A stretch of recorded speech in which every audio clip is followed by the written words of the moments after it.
Greetings, ladies and gentlemen, and welcome to this latest rendition of Tales from Outer Space. Taken from the subreddit HFY. All the relevant links will be down below. And as always, I hope that you enjoy, and if you do, please consider supporting the channel. Now, on to the science fiction. Story number 1. The Chaos, written by Conqueror Wiggles. The professor made his way to the seat in front of the class. He was tall by galactic standards. His 4 armored legs, powerful but aging, carried the professor. The professor was carrying his antique club, an educational instrument, he liked to call it. He would use it to point out things on the holographic projection, and also use it to slam against things when students were beginning to drift. He raised his club and swung it over his head to signal to the students that the class was beginning and began to speak. Today, class, we have a special guest. Her name is one I'm sure most of you know, the esteemed Secretary of State of the Galactic Federal Senate, Madame Xtrrli. Make sure to give her your full attention. The Secretary of State entered gracefully from the side door. She was a Cretarian. She wore her traditional white Cretarian formal robes. Her 4 hind legs were hidden by the robes, but her front legs, which were twice as long, were exposed, leading into her torso. Her fur was a deep chestnut color and well manicured. She made her way to the center of the room and performed the standard galactic greeting. With one limb forward, she folded it at the joint as much as her species was able, so her fist touched her torso. With her greeting done, she began her prepared material. I'd heard stories of the chaos for as long as I could remember, she began. The stories of it could be found in all the enlightened worlds, wherever societies became advanced enough to discover and measure dark matter. Societies would notice inconsistencies, strange goings-on in the emptiness of space. Nothing conclusive, an odd measurement here and there. Dark matter seemed to disappear or move without explanation. The Procteans even claimed to have witnessed a force preventing the birth of a star. Every species seemed to have had some sort of encounter with it. It was a universal ghost story. No one could explain the actions or existence of the chaos. Only one thing was certain. It seemed to exist in the realm of dark matter. The United Scientific Front, or USF, regarded it as more another mystery of science, something that could not yet be explained, much like how our ancestors would regard the auroras or the lightning. As is their nature, the scientists became totally enthralled with the tantalizing mystery. Its study became so prevalent, it became its own scientific field. They called it dark physics because chaosology would be too obvious. Many of the less logic-prone beings, however, saw the chaos in a more spiritual light. Plenty of religions began to view the chaos as some form of deity. Most were harmless. The vast majority of these religions viewed the chaos as some form of trickster.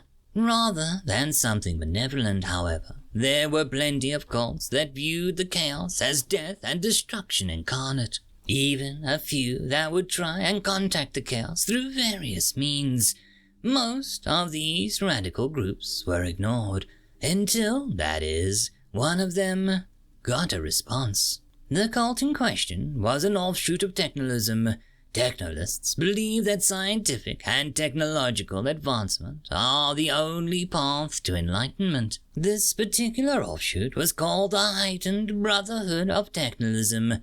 They believed that the chaos was a being that had reached their idea of enlightenment, making it a god. They had been trying to contact this being to try and glean some of its knowledge. They had chosen a star that seemed to be of a particular interest to the chaos. It had yet to be named, but now we refer to it as V616 Menoceratus. The attempt to make contact was made up of a series of explosions of 3 sizes. It was in the standard tritone code that most modern computers use. The message read, "O benevolent chaos, please grant your faithful followers your knowledge." The message was repeated once every galactic standard solar unit. After 20 units, the group received a response. It started very simply. Immediately after the message, on the 20th solar unit, the message was repeated again by what could only have been the chaos. A simple copy of the original message. Fortunately, the heightened brotherhood was under close watch by galactic authorities. The moment the response was received, the group was removed from the area. That is when things got really complicated. Rumors of the contact was like a supernova. It spread quickly and was too powerful to suppress. Before too long, the governments across the universe were clamoring to get a handle on things. After long and difficult deliberations, a consensus was reached. Contacting the Chaos was left to the Galactic Federal Senate. Communicating with the Chaos was the job given to me. At the time, I was an ambassador. I was dealing with the peace talks between the Corruptians and the Tectalians. It was almost that exact moment I started making progress in the talks when I received my new assignment. I made my way onto the government ship and was on my way. On the short trip to V616 Monocerites, a young aide briefed me on my new role. A small space station would serve as a base of operations for the team tasked with making contact. My new role was to manage this team and to make sure political protocol was being followed. A blockade made sure no one could interfere with our work, but it didn't stop an audience from forming. Ships from across the galaxy parked themselves right outside the perimeter.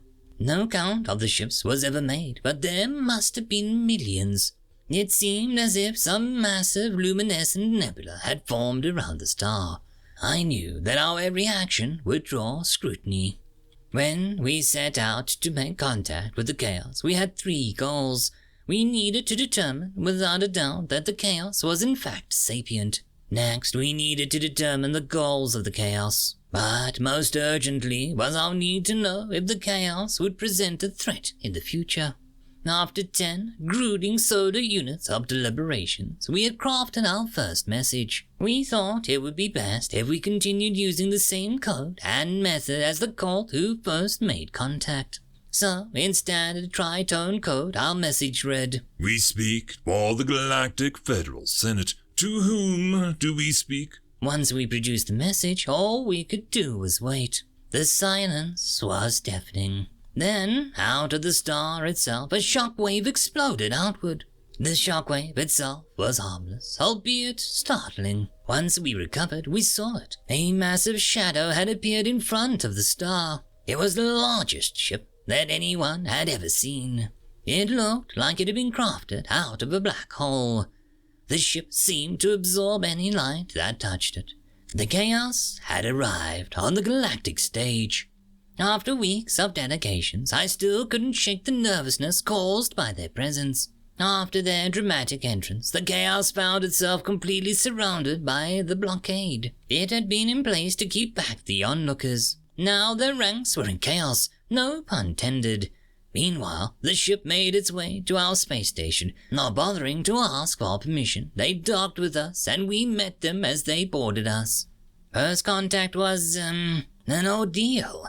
When our airlocks opened, we got our first view into their ship. A thick wall of sheer shadow was our first impression. As if that weren't bad enough, 3 new shadows began to emerge from the darkness.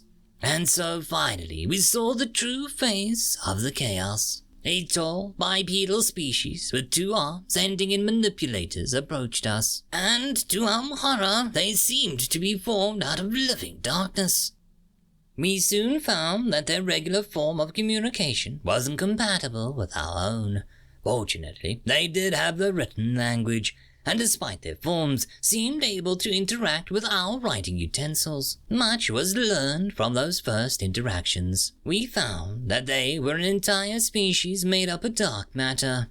When they left their home world, they entered the vast galaxy that seemed empty. Yes, they too have a homeworld, and it too is made up entirely of dark matter. As they expanded their influence, they encountered more and more lifeless worlds, until they received the message that revealed us to them. We also learned that the rumors of the mischievous chaos weren't completely false. It seemed that they had already decoded our tritone messages. They had decided not to give us any forewarning. It seems that they wanted to, make an entrance. I swear, despite not being able to make out their features or hear their voices, there was a smugness to that statement. The single strangest thing about these life forms is that they have not tried to join us. While it may not seem strange to you at first, you must remember that they searched in vain to find other life. They spent generations spreading out across the stars, searching for us, and yet, when we finally met, they seemed content simply knowing of our existence. After our initial meetings, they withdrew back to their ships. They returned to the dark. They rarely communicate with us when we call out to them, and we haven't been able to replicate the technology to allow us to visit them. So even now, the chaos is somewhat of a mystery. As she finished speaking, she paused a moment and asked for any questions. A flurry of raised limbs and tendrils met her. After selecting the first, a timid voice with a thick accent asked, "Does the chaos call themselves the chaos?" A rare smile creeps onto the face of the Secretary of State, and she replies, The chaos does not mind being called the chaos. In fact, they seem to love it. They themselves, however, choose to call themselves humanity. End of story. Story number 2. Xtrrli's List, Shore Leave, written by the Zet. To the Galactic Admiralty. After the Kulgrassi War and the subsequent Kulgrassi Rebellion had been resolved and the Fourth Fleet cleared for shore leave, a number of our enlisted soldiers, in an attempt to integrate and create fraternal ties between themselves and the Terrans, engaged in a series of competitions. I am not sure whether Private Kip's name for the event is a signifier of derision or pride, but below are a series of observations I recorded during the Fourth Fleet Special Olympics. Respectfully, Xtrrli, Shipmaster of the Fourth Fleet. Number 1. Terrans require a strict set of rules regarding intra-competitor interference in non-combative competitions. Example, during a sprinting competition, coating opponents' starting blocks with adhesive is not allowed. Number 2. Even if watching competitors skip hopping with a block of steel around their ankles is freaking hilarious. Number 3. Grenades are not to be used in shooting competitions. Blowing up the target in its entirety does not award points for all of the scoring rings. Number 4. Calvin Ball is not allowed. Number 5. Addendum. Even if the first rule of Calvin Ball is allowed. Number 6. Addendum 2. If Private Kip insists that the rule of Calvin Ball is allowed, request Sarge's presence immediately. Number 7. Using a shotgun in a shot put competition is a disqualifying action, even if most of the letters are the same. Number 8. Jousting. While an interesting medieval-era competitive pastime, it has no place in the Fourth Fleet, especially when high-speed land vehicles are substituted for horses. See Incident Report, The Black Knight. Duct's note. Private Demi is expected to make a full recovery in 4 to 5 months' time. Number 9. The same goes for water polo. Number 10. Also every cycling, equestrian, and racing event. Number 11. The Hot Spice event has been outlawed for the foreseeable future. While the Fourth Fleet can attest to Sarge's weapons-grade hot sauce being literally weapons-grade, utilizing it as a military asset is not viable per Sarge's recommendation. Number 12. Xtrrli's note. Sarge's exact recommendation was, and I quote, "Sir, I would take it as a personal favor if you wouldn't. Great Granny Sarge said that I'd be very, very sorry if the secret recipe became an asset." Any sentient being that can frighten Sarge is not one to be trifled with. Number 13. Terrans can ingest 5 times the lethal dose of alcohol to the standard Ricorian, and thus drinking competitions are no longer viable for interspecies competition. Number 14. Addendum. Private Kip, in particular, is not allowed to participate in any social, military, interrogatory, or recreational drinking. See the debrief file, the reverse Spetsnaz. End of story. And that, my friends, concludes this video. I hope that you enjoyed, and if you do, please consider supporting the author, even by popping over and leaving a thumbs up or a nice comment, just to show your appreciation for the story. However, if you wish to support this channel, there are links down below which will help immensely. I will see you all in the next one, and until then, I hope that you have a fantastic day. Cheers.